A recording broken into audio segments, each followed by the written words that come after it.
up, everybody? Welcome to Bios3 Raw TV. Today we're going to do an Ask Bios3. I'm not going to actually read the thing because it goes into quite a bit of detail, in this person's life.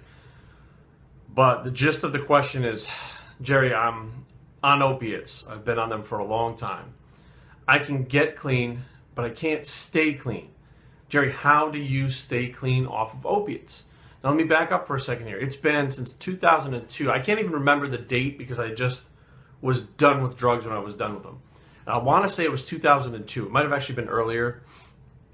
It wasn't any later than 2002 that I decided that I was not going to be addicted to these drugs anymore, which at the time was heroin. That was the main one.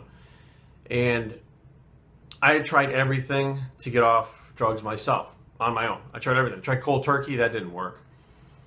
I tried actually using ketamine as an alternate substance to try to wean myself off of, or to get myself off of the heroin, blast myself with ketamine for like a week, figuring when I'm done with the withdrawals, I'll just stop taking the ketamine because the ketamine didn't have that type of physical withdrawal for me.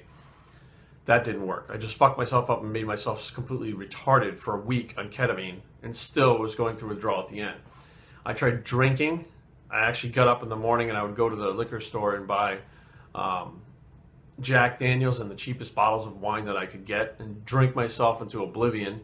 I remember drinking the Jack Daniels straight, right out of the bottle on an empty stomach, just chugging like half the bottle, and then literally fucking puking it right back up. And it looked like it did when it went down. Like it hadn't even, like, there was no spit in it or anything. It was just the Jack Daniels because there's no food in my stomach.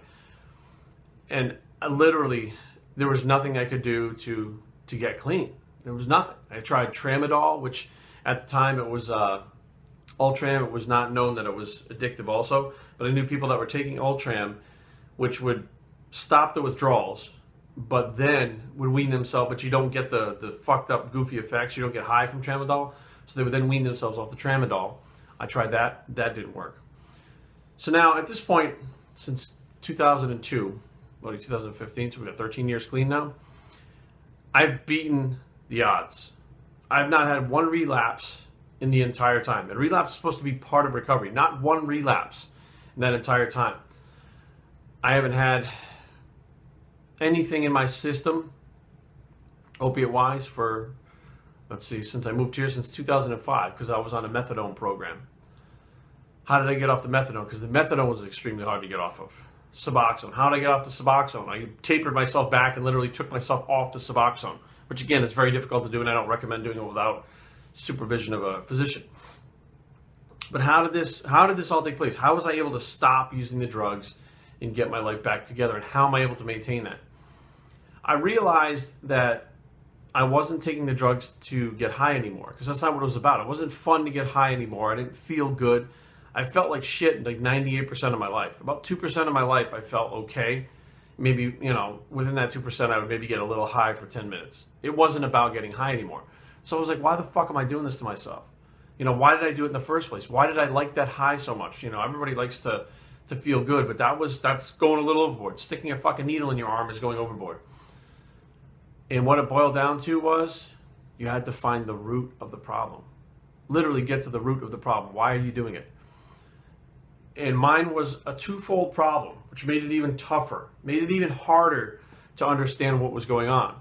It wasn't just one thing that was causing it. The first thing was the molestation from my great uncle when I was younger. That was the first thing. The feeling of shame, the feeling of it was my fault, blaming myself for it because I had long hair and I looked like a girl, so therefore I deserved it. The feelings that I felt like no one stuck up for me. I just felt like I wasn't worth anything. And I don't want to say I got suicidal, but eventually everybody thinks about killing themselves at some point. It's actually a natural occurring thing, and you kind of snap out of it really quick. You start thinking about what life would be like without you, and you're like, oh, what the fuck am I thinking about that? I wouldn't say that's a out of the ordinary thing where you think about, I just wish this wasn't going on anymore. And that, I guess that was more of drinking. I was drinking to try at a young age. We're talking about 12, 13, 14, 15. I mean, through all those years, I was drinking heavily, like a fucking boozer. Like on the weekends, I would drink, and it was the gateway to other things. And I'd say that, holding that secret in, not talking about it, caused more pain. So I had a lot of pain that I tried to mask. So you now have that one problem that you've identified.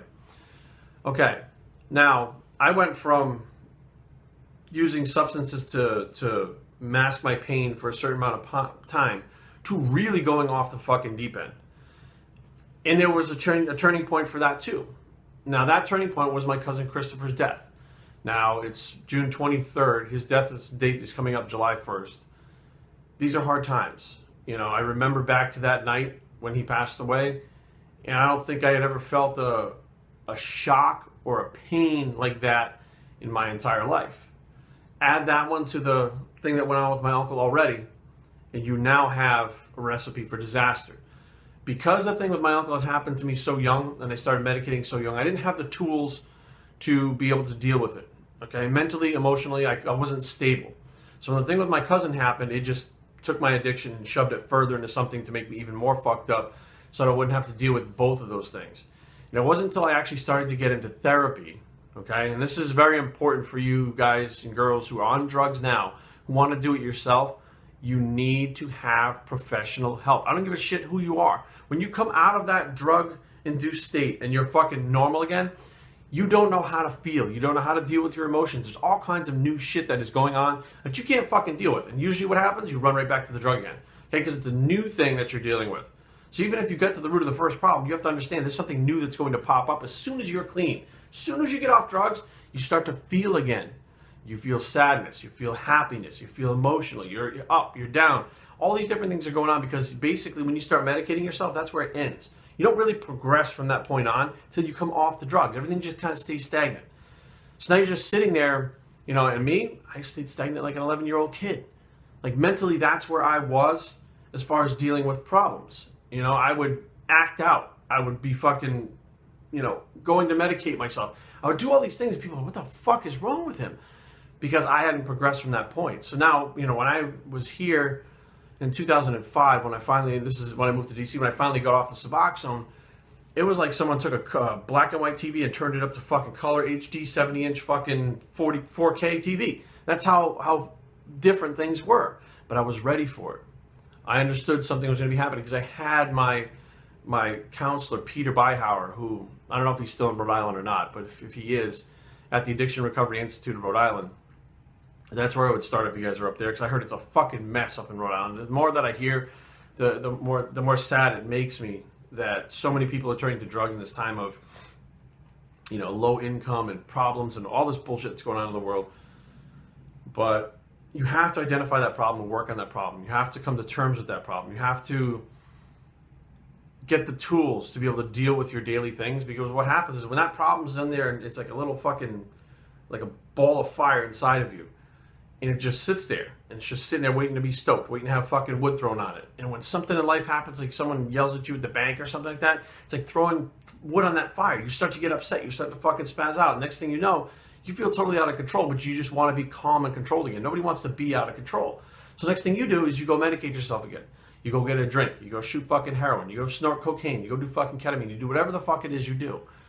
And it's not a good cycle. Let's face facts. It goes round and round. So how do I stay clean? Well, I identified all the problems. Okay. I worked on them. I had to take responsibility for what's my fault and what my actions are, which is doing the drugs and being fucked up. But I also had to put the responsibility and the blame on the other people that were causing me to do this at the same time. I didn't deserve to have that happen to me from my uncle. None of you deserve to have anything like that happen to you either. I didn't deserve to have my cousin Christopher taken away from me. That was an accident, but I didn't deserve that. You know what I mean? Like, when you start looking at it like, well, I'm a piece of shit anyways, I deserve to have fucking things taken away from me, I deserve to have a shitty life. That's when you start to spiral. So there's a lot of self-work that has to go into this. But my first inclination would be to tell you to make sure that you get in therapy and don't do it alone. I'm not saying you have to go into a detox. I went to an outpatient where I would go every morning to get my dose of methadone. Then once a week I would see my counselor, and then I would take drug tests once a week to make sure that I was clean, or else you didn't get your dosages.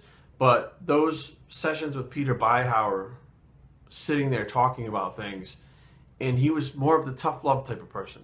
He'd be like, I don't care. Okay, this is bullshit. I don't care why you're doing this. We need to figure out what it is, because you can't do this anymore, or you're going to die. You know what I mean? He kind of had a different way. So, I got to thank him. I don't even know if he's around anymore still, but so I guess the take-home message I can give right now at this point at the end of this video is, A, do your homework. And what I mean by that is find out what is causing the issue. Work on it through therapy. And above all, don't fucking give up. I mean, when you give up and go back and forth, one of two things is going to happen. You're going to wind up in jail, because that's where some of my other buddies are, or you're going to wind up fucking dead of an overdose because you miscalculated something and fucking killed yourself. Those two things are coming.